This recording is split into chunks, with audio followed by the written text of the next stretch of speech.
Joseph. This is my sign name.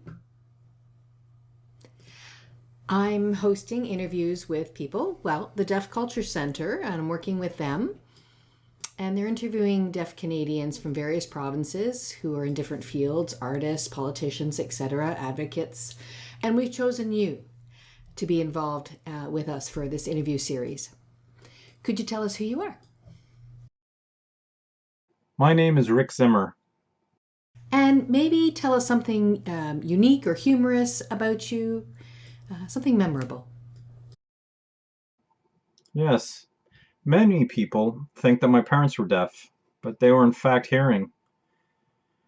People are often shocked to find that. And all told, including cousins, there were 9 of us. And I was the 9th, the youngest. And so that's what makes me so special. I looked up to them all. Yeah, that's right. Well, it's great. So there's 9 in the family and they're all hearing. Yes. No, they were all deaf. All deaf. Yeah. And so then, of course, they've married other deaf people. So now, including children and so on, we might have as many as 70 deaf people in our family. I don't know. Too many to count. Growing up, who inspired you? What inspired you? Yeah. Up until around 1980, I had a sense of discomfort or a lack of connection. I was struggling. And then I learned that American Sign Language, ASL, was my language. Carol Padden, well-known deaf academic and linguist, had identified ASL as a language, and it was a shock to me. I felt so inspired.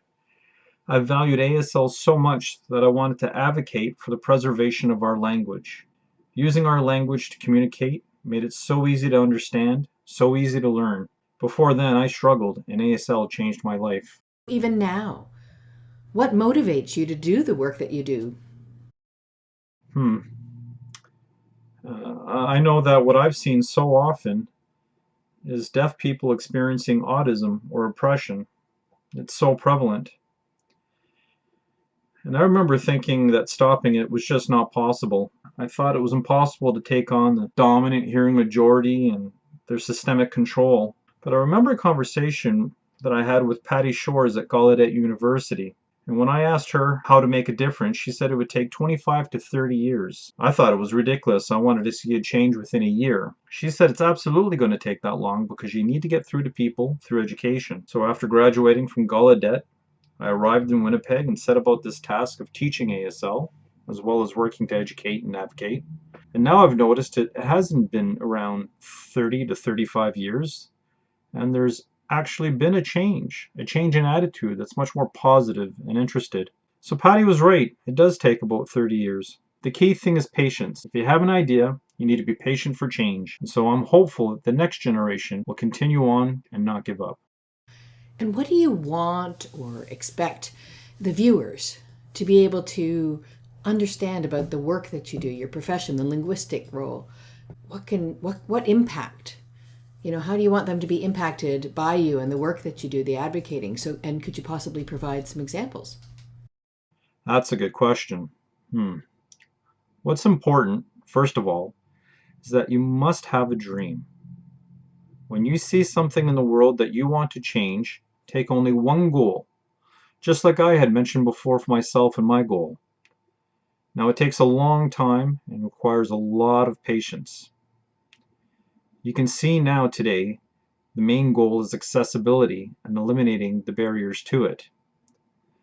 There is a need to keep working on that as a goal, and when those barriers are removed, and I don't know what they'll be next, but there will be more steps in the journey. My hope is that deaf and hearing people will be fully integrated. Hearing people will know ASL, much like it was in the community of Martha's Vineyard. When hearing people and deaf people interacted and communicated seamlessly there was no difference in status between them. I believe that is something that we can do. We can use it as a model that comes from the 1600s. We need to bring it back. So for all of your experiences growing up and everything you've gone through, what do you feel most proud of? Is it the Human Rights Museum, or I should say, the Canadian Museum for Human Rights? A lot of people said that what we wanted was not possible. The museum said that we needed to have artifacts, and so we didn't really have anything tangible to go with deaf and ASL stories and events. So for an example, there's an exhibit about the Holocaust to serve as a reminder, never again. And I wanted a deaf story as part of that exhibit. As much as I worked for it, they resisted. It was the Canadian Museum for Human Rights. I was involved even before they started building the museum to ensure that it was accessible in ASL, which was successful, but I wanted more. We needed deaf stories told. Finally, after a while, they said they were coming across more and more deaf stories. They wanted to show a documentary about a deaf survivor of the Holocaust, which is going to be shown on January the 27th. That was a major success.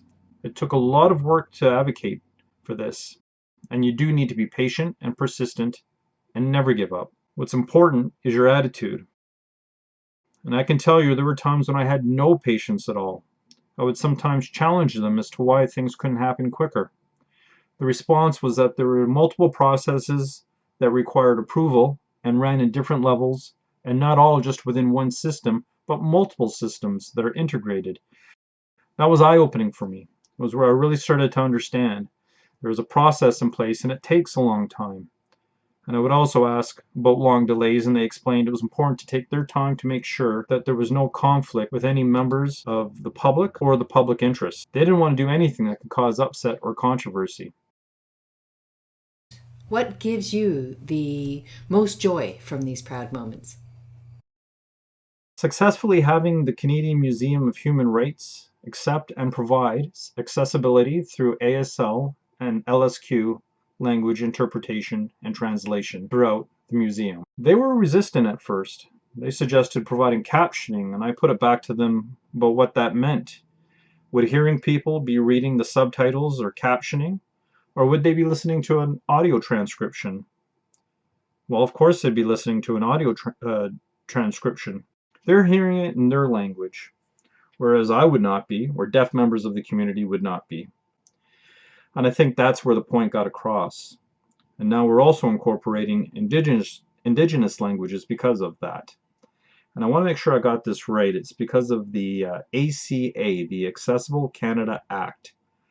And when that legislation was passed, it needed to include indigenous languages. So the timing was quite fortunate. But again, there's a lot of work ahead involved, and it is a process. And this will become a model to museums around the world to show how to be accessible to everyone. Sort of important advice can you give to others who look at your profession or the work that you do in linguistics and whatnot? So what do you feel is like the most important thing for them? So there are two important things. One, networking. And two, you need to be aware of what the issue is, not just locally, but globally. Find out what's going on and take ideas and learn from others on what they're doing. What have they been doing to improve their situation that can help you with your own? I remember wondering why networking was considered so important, but when you're isolated, you don't have access to information.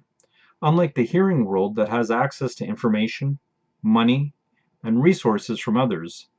So you need to network and learn from others how they've been doing things and what resources they have to share and what you can share what you have. That partnership and collaboration is where we teach about our struggles and vice versa. Sharing resources is so important. For example, we needed some help with writing, and a person we were collaborating with on the team was very good at it. So we needed that writing done. It only cost us $200. It's only because of that networking we were successful. It's important to know what's going on globally, what processes they're using. If we see what's happening in the United States, we don't want to just sit back and let's look at successes and admire what they're doing and wait for our turn.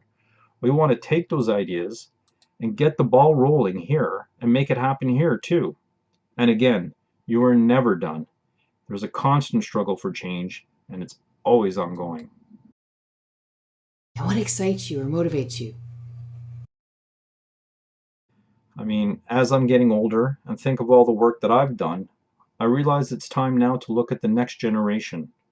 There are so many deaf youth that have so many skills. They're so skilled and competent, and it's just wonderful. I'm wowed by what they have, and they need to use their skills and their abilities. I have no fears going into the future. I have every hope and confidence for our generation moving forward. Sort of a dream. What do you hope for? ASL is a beautiful language. It is beautiful. It is so easy and effortless to understand and gain knowledge and awareness. I'd say that the best answer for anything is ASL. For